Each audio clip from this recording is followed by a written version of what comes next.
Hello students, आज chemical reaction और equation का लेक्चर नंबर 2 हम लोग डिस्कस करेंगे, जिसमें हम लोग डिस्कस करेंगे केमिकल इक्वेशन के बारे में। What is chemical equation? तो यहाँ पे ऊपर आपको आपकी स्क्रीन पे दिख रहा है केमिकल इक्वेशन क्या है। देखिए, केमिकल इक्वेशन दो तरह के हैं। पहला है वर्ड इक्वेशन और दूसरा है सिंबल इक्वेशन। वर्ड इक्वेशन मतलब केमिकल इक्वेशन को लिखने के लिए या तो हम वर्ड फॉर्म में लिखते हैं, तो वर्ड फॉर्म बहुत ही ज्यादा कॉमन नहीं है, और दूसरा है सिंबल इक्वेशन जहां पे हम लोग सिंबल लिखते हैं। तो वर्ड इक्वेशन क्या है और सिंबल इक्वेशन क्या है, पहले इसको हम लोग समझेंगे। देखिए, वर्ड इक्वेशन क्या है? The reactants are written on the left hand side. Reaction को लेफ्ट हैंड साइड लिखते हैं, और अगर रिएक्टेंट दो हैं, एक है तो एक लिखेंगे, दो हैं तो उनको प्लस साइन के साथ लिखते हैं। तो दो रिएक्टेंट लिख दिया लेफ्ट हैंड साइड, एक एरो लगा दी, और प्रोडक्ट को हम लोग राइट हैंड साइड में लिखते हैं in the form of word. और प्रोडक्ट, अगर प्रोडक्ट भी प्रोडक्ट्स के फॉर्म में है तो उसको भी प्लस साइन के साथ लिखेंगे। ओके, तो प्लस साइन इंट्रोड्यूस करेंगे अगर रिएक्टेंट एक से ज्यादा है, अगर प्रोडक्ट भी एक से ज्यादा है। तो product is written on the right side, reactant is left on the left side, and plus sign is introduced in between them. The arrow separate the reactant and product. Arrow reactant और product को separate कर रहा है, ठीक है, and show the direction of the reaction, और वो reaction के direction को show करता है। The reactant is written on the left side, the product is written on the right side. The reactants, if there is a reactants, the plus sign is introduced in between them. If there is a product, the plus sign is introduced in between them. The both reactants and products are separated by the arrow, and arrow shows the direction of the reaction. Okay? Next point. Arrow head towards the product. Arrow का जो head होगा वो product की तरफ होगा। समझ गए? ये देखिए, एग्जाम्पल हमने ले लिया, ये वर्ड इक्वेशन है। वर्ड के फॉर्म में हमने इक्वेशन को लिख दिया है, केमिकल इक्वेशन को। मैग्नीशियम वाटर के साथ रिएक्ट करके मैग्नीशियम ऑक्साइड बना रहा है। मैग्नीशियम वाटर के साथ रिएक्ट करके मैग्नीशियम ऑक्साइड बना रहा है। ऊपर आपको दिख रहा है, ठीक है। Arrowhead towards the product. तो ये रिएक्टेंट है और ये प्रोडक्ट है। सब कुछ आपको समझ में आ रहा है? आइए सिंबल इक्वेशन के बारे में बात करते हैं। सिंबल इक्वेशन में हम लोग क्या करते हैं, जनरली जो भी हमारा रिएक्टेंट है उसको सिंबॉलिक फॉर्म में लिखते हैं। उनके अगर मान लीजिए एलिमेंट है तो एलिमेंट का, अगर कंपाउंड है तो कंपाउंड का एलिमेंटल फॉर्म लिख लेंगे। तो here formula of the elements and the compound are written instead of their word name. Word name की जगह पे हम उसके केमिकल फार्मूले को लिखते हैं, रिएक्टेंट के या प्रोडक्ट के, ठीक है। They are also separated by the arrow, the arrow head towards the product. बाकी सब चीजें सेम है, बस वर्ड फॉर्म को सिंबल फॉर्म में लिखना है। अब मैग्नीशियम को वहां पे हम लोगों ने मैग्नीशियम लिखा था, यहां पे हम Mg लिख सकते हैं। तो देखिए 2Mg plus O2 is equal to 2MgO। ये जो रिएक्शन हमने लिखा है ये अभी बैलेंस नहीं है, तो इसको आप बैलेंस कर लीजिए। 2MgO प्रोडक्ट में क्या आ जाएगा, 2MgO। Okay, Zn plus 2HCl, ZnCl2 plus H2, ठीक है। तो ये सब सिंबॉलिक फॉर्म है, सिंबल के फॉर्म में आपने लिख दिया। आप इसी को अगर वर्ड के फॉर्म में लिखते तो लिखते क्या, जिंक हाइड्रोक्लोरिक एसिड के साथ रिएक्ट कर रहा है और जिंक क्लोराइड और हाइड्रोजन गैस बना रहा है। उसको अब हम लोगों ने क्या लिखा है, सिंबॉलिक फॉर्म में लिखा है। बात करते हैं अनबैलेंस्ड केमिकल इक्वेशन की। अनबैलेंस्ड केमिकल इक्वेशन क्या है? अभी देखिए, ऊपर वाला ही मैंने बताया कि वो अनबैलेंस्ड है। अनबैलेंस्ड केमिकल इक्वेशन वो इक्वेशन होते हैं जहां पे रिएक्टेंट और प्रोडक्ट के जो भी एटम्स यूज हो रहे हैं उन कंपाउंड्स को बनाने में, उनके नंबर मैच नहीं करते, ठीक है ना। Unbalanced chemical equation, the number of atoms of different element on both side of the equation are not equal.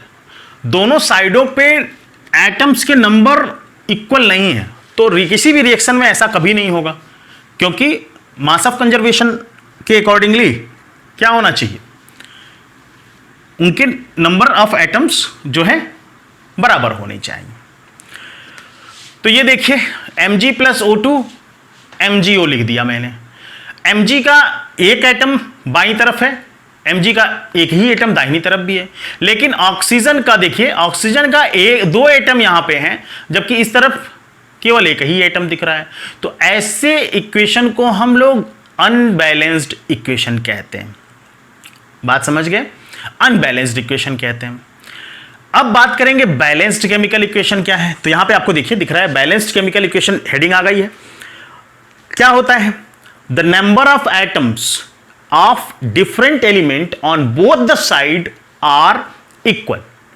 Both the side of the equation are always equal, हमेशा क्या होंगे? बराबर होंगे। ठीक, तो अभी देखिए example, 2Mg plus O2 is equal to 2MgO। अब देखिए यहां पे 2 मैग्नीशियम था, दिख रहा है आपको 2 मैग्नीशियम, यहां पे 2 ऑक्सीजन। अब इस तरफ आएंगे तो देखिए 2 आगे आ गया। अब 2 आगे आ गया तो मतलब इसके पीछे जितने भी हैं वो सब 2 हैं, Mg और O। तो 2 Mg है और 2 ऑक्सीजन है। ठीक है, तो ये बैलेंस्ड केमिकल इक्वेशन हो गया। तो आपने 2 चीजें सीखी यहां पे, सिंबल इक्वेशन सीख लिया, अनबैलेंस्ड केमिकल इक्वेशन क्या होते हैं, बैलेंस्ड केमिकल इक्वेशन क्या होते हैं। तो बहुत बार क्वेश्चन पूछते हैं बैलेंस करने के लिए, तो उनको कैसे बैलेंस करेंगे अब उसके बारे में बात करेंगे। Step two form balanced equation, हम किसी भी इक्वेशन को बैलेंस कैसे करेंगे। तो देखिए बेसिक्स सीखना जरूरी है।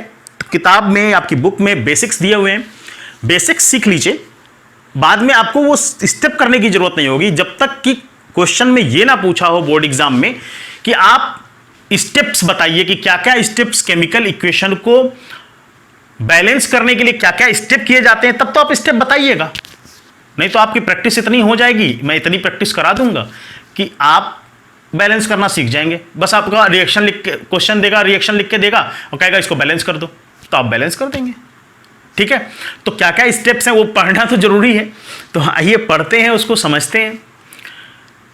अब देखिए क्वेश्चन दिया हुआ है, try to balance the following equation. ये एक इक्वेशन दिया है कि आयरन वाटर के साथ रिएक्ट करके iron oxide Fe3O4 plus H2 बनाता है। इस रिएक्शन को, इस इक्वेशन को आपको बैलेंस करना है। अब देखिए बैलेंस तो है नहीं, रिएक्टेंट में आपको Fe दिख रहा है ऊपर की 1 है, जबकि प्रोडक्ट में Fe कितने हैं? 3 है। रिएक्टेंट में आपको ऑक्सीजन कितना दिख रहा है? देखिए यहां पे ऑक्सीजन 1 दिख रहा है, जबकि यहां पे कितने हैं? 4 हैं। तो ये एक अनबैलेंस्ड इक्वेशन आपको दे दिया और कहा कि इसको बैलेंस करके दिखाओ। ठीक है, तो बैलेंस करना सीखिए। स्टेप 1 क्या है?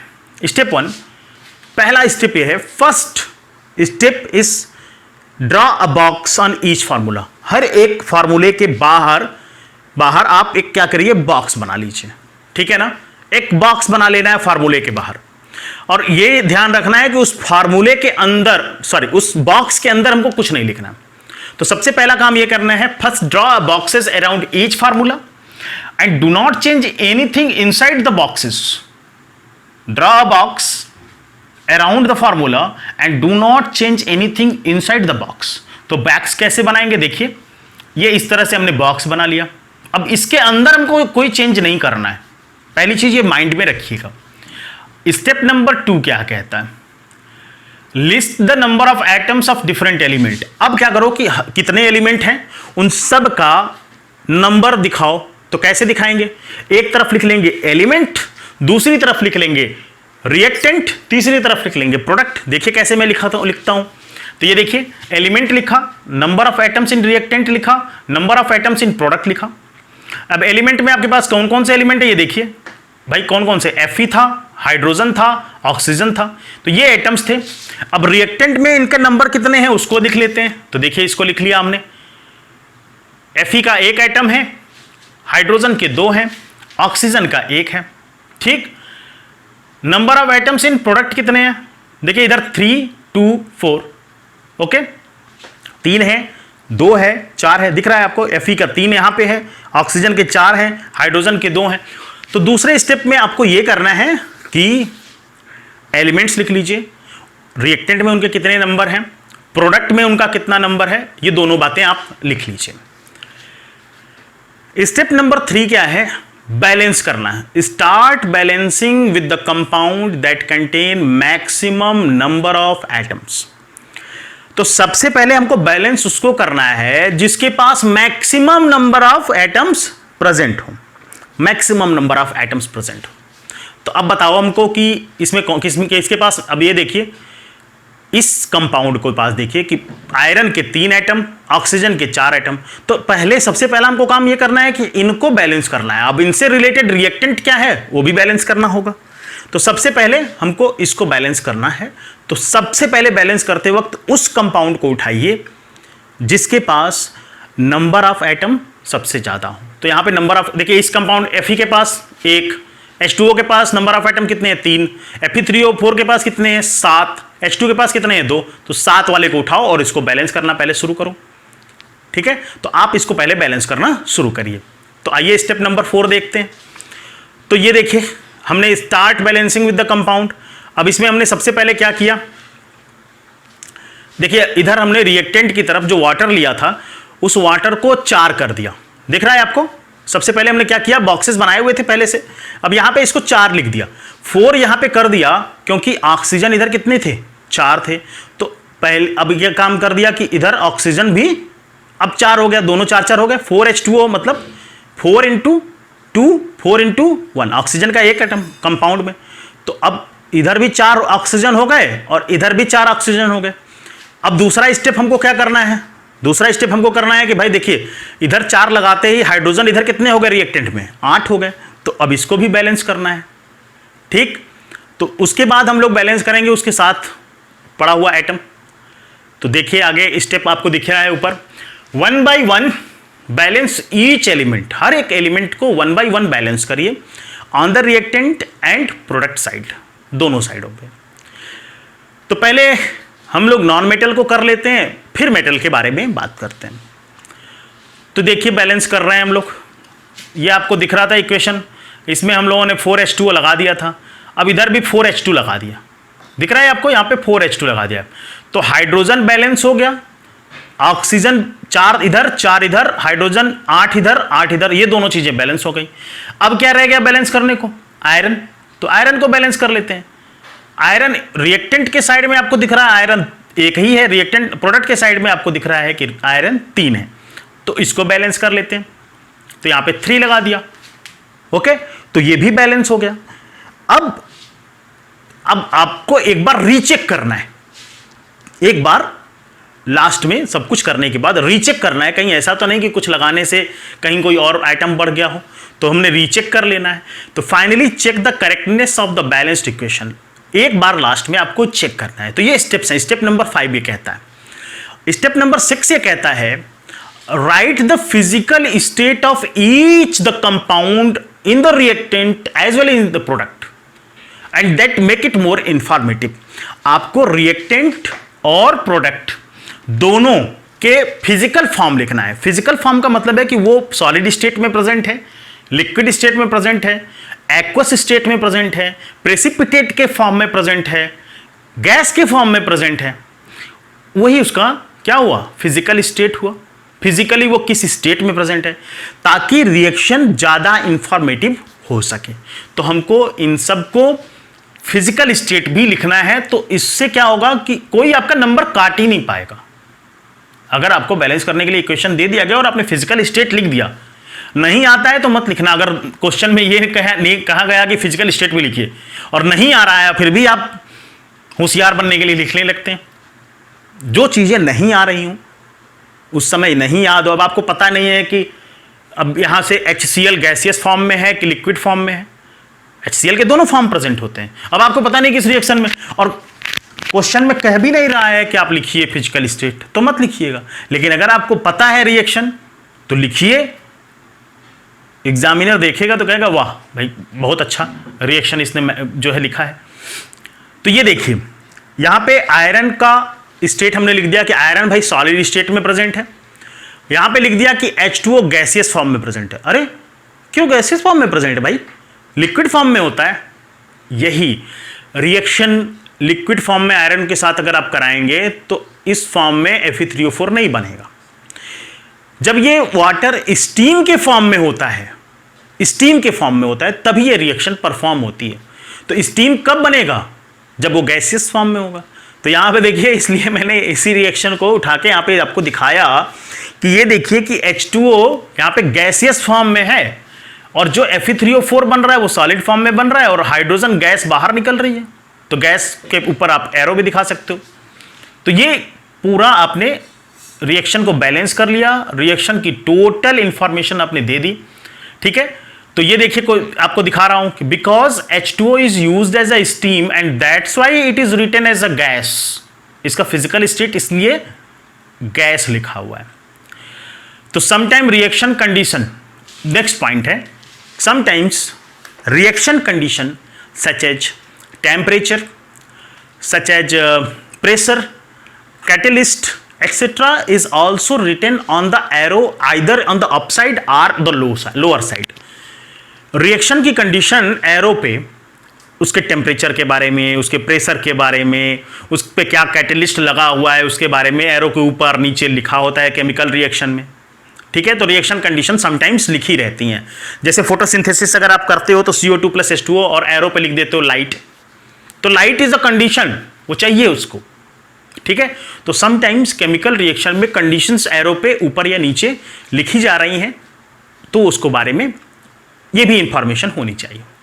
ओके, तो यहां देखिए कार्बन डाइऑक्साइड हाइड्रोजन गैस के साथ रिएक्ट कर रहा है, गैसियस फॉर्म में दोनों हैं, कार्बन डाइऑक्साइड भी और हाइड्रोजन भी, और 340 एटीएम का प्रेशर लगा दिया। एटीएम का मतलब एटमॉस्फेरिक प्रेशर। हमारा एटमॉस्फेरिक प्रेशर कितना आता है? 1 एटीएम। 340 का प्रेशर लगाया है और 340 के प्रेशर लगाने से वो चेंज हो जा रहा है किस में? एल्कोहल में, CH3OH, मिथेनॉल कहते हैं इसको, लिक्विड फॉर्म में। ठीक है, तो मिथेनॉल में चेंज हो गया। कार्बन डाइऑक्साइड को हाइड्रोजन गैस के साथ 340 एटीएम प्रेशर डालेंगे तो वो मिथेनॉल में चेंज हो जाएगा। ओके, तो रिएक्शन कंडीशन देखिए यहाँ पे ऊपर यहाँ इस जगह पे एरो के ऊपर लिखा हुआ है। तो sometimes reaction condition is written on the arrow. Okay, thank you. यहां तक आपने सुना हमको। आइए नेक्स्ट क्वेश्चन कर लेते हैं कुछ। Write balanced equation for the following reaction, hydrogen plus chlorine, hydrogen chloride, ऐसे क्वेश्चन आते हैं एग्जाम में। Magnesium oxide plus carbon, magnesium plus carbon monoxide. Solution देखिए, H2 + Cl2 is equal to 2HCl, hydrogen gas, chlorine gas और HCl बना रहा है। ठीक है, दूसरा था मैग्नीशियम ऑक्साइड कार्बन के साथ रिएक्ट करता है, मैग्नीशियम और कार्बन मोनोऑक्साइड बनाता है। ओके, एक क्वेश्चन और करते हैं। What information is conveyed by the following equation. इस इक्वेशन से क्या इंफॉर्मेशन कन्वे हो रहा है? देखिए एक इक्वेशन लिखा हुआ है, कैल्शियम कार्बोनेट सॉलिड फॉर्म में है और उसको जब हीट किया, भाई एरो पे भी लिख सकते थे, हीट किया तो कैल्शियम ऑक्साइड और कार्बन डाइऑक्साइड में वो टूट गया, प्रोडक्ट बना दिया।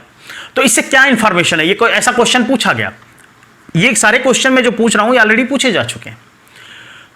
तो देखिए यहां पे सोल्यूशन में आपको क्या लिखना होगा। सोल्यूशन में हमको लिखना होगा कि कैल्शियम कार्बोनेट, जिसको हम लोग लाइम स्टोन कहते हैं, धीरे धीरे सीखिए चीजों को। कैल्शियम कार्बोनेट को हम लाइम स्टोन कहते हैं। Upon heating decomposes to give calcium oxide and carbon dioxide. ये आप बताएंगे कि ये केमिकल रिएक्शन ये इंफॉर्मेशन दे रहा है कि जब हम लाइम स्टोन को हीट करते हैं तो वो कैल्शियम ऑक्साइड और वाटर में, कार्बन डाइऑक्साइड में, आई एम सॉरी, फिर से मैं बोलता हूं। जब हम लाइम स्टोन को हीट करते हैं तो वो डिकम्पोज करता है कैल्शियम ऑक्साइड में और कार्बन डाइऑक्साइड गैस निकलती है वहां से। ठीक है, दूसरा इंफॉर्मेशन ये देखिए, यहां पे इस पॉइंट पे आप देखिएगा, एक मॉलिक्यूल कैल्शियम कार्बोनेट का, एक ही मॉलिक्यूल है ना ये कैल्शियम कार्बोनेट का, अगर हम देखें तो एक मॉलिक्यूल कैल्शियम कार्बोनेट का, एक ही मॉलिक्यूल कैल्शियम ऑक्साइड का दे रहा है और एक ही मॉलिक्यूल कार्बन डाइऑक्साइड का दे रहा है। कोई दो मॉलिक्यूल नहीं बन रहे हैं, बैलेंस्ड इक्वेशन है। तो ये भी इंफॉर्मेशन आप दे सकते हो।